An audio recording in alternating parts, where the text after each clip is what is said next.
እኔ እንደው የድንግል ማርያም ሕፃን ከመሆን በላይ የምፈልገው ነገር የለም። የእሷ ልጅ ሁኜ አድሎኝ ተገንቶ ነው።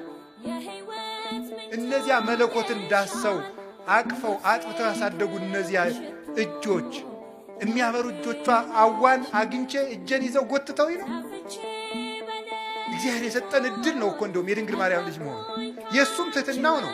የእኔ እናት ለእናንተ ምናት ትሆናችሁ ልጅ አልሆንም ይባላል። ነውር ነው በእውነቱ። ዓመተ ምሕረት ብለን እኮ መቁጠር የጀመርነው ድንግል ማርያም ከማኅፀኗ ክርስቶስ ከተወለደ ጀምሮ ምሕረት መቁጠር ያስጀመረችን እናት እመቤታችን። አንዱ ሔዋን እኮ ፍዳ መቁጠር ነው ያስጀመረች። ዓመተ ምሕረት እንድንቆጥር ያደረገችን እናት ማን? እመቤታችን። ዓይኗ ንጹሕ ጴጥሮስ ተሳሳተ ተብሎ ተጽፏል። ሐዋርያት ተበተኑ ተብሎ ተጽፏል። አብርሃም በደለ ተብሎ ተጽፏል። ማርያም ይህን አረገች ተብሎ ተጻፈ። አንደበቷ ክርክም ያለ